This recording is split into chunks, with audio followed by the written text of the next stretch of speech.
inquiet. Et il s'agit pour vous, vous me l'avez dit hors antenne, d'un livre doudou. Alors, livre doudou, a priori, ça peut rebuter, cette idée de livre doudou. Mais pourquoi vous avez choisi « Je ne suis plus inquiet » de Scali Del Pera? Déjà, ce titre, « Je ne suis plus inquiet », ça m'a beaucoup plu. C'est le livre qu'on a envie d'offrir à tous les copains, qu'on a envie qu'on se donne comme ça, vous savez, sous la manche. Tu l'as lu. Et en fait, c'est vraiment le livre, je dis doudou. Pourquoi? Parce que c'est le livre qui fait du bien.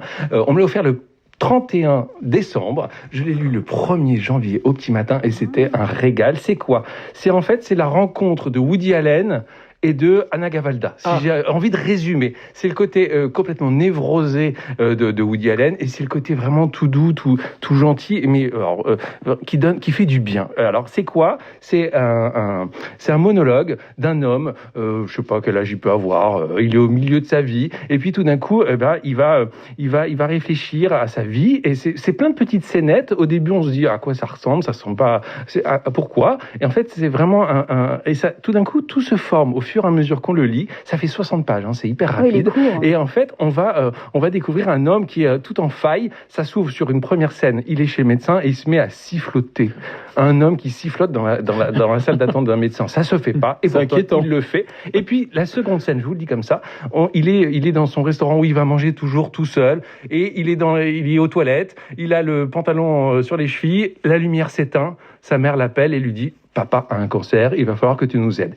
Comme ça a l'air très étrange, très bizarre. Et puis, on va rentrer dans ses névroses, on va découvrir sa vie, il adopte un chat, il n'arrive pas à dire à son chat, à ce soir, il a peur que son chat soit angoissé, il lui dit, à tout de suite. Rien que ça m'a beaucoup plu. Et puis ensuite, on va découvrir au fur et à mesure sa vie, on va découvrir son histoire, sa vie de famille, ses origines, son père. Il y a des très belles scènes avec le père, dans son habitacle quand il est petit, de la voiture, la pudeur paternelle, le silence avec son papa, et puis il va réfléchir justement à son papa qui est malade, et puis il va retrouver ses origines, sa grand-mère qui a fui Paris juste avant la rafle du Veldiv, et il y a toute cette histoire. Il se dit juif du sud-ouest. Scali Del Pera, c'est l'auteur, c'est un acteur, Scali Del Pera, et on le sent, c'est une vraie mise en scène qui compose, et on va comme ça dérouler sa vie à travers toutes ces petites scénettes. C'est hyper touchant, c'est vraiment très très beau. C'est un baume pour le cœur. Exactement. Il travaille sur le silence aussi.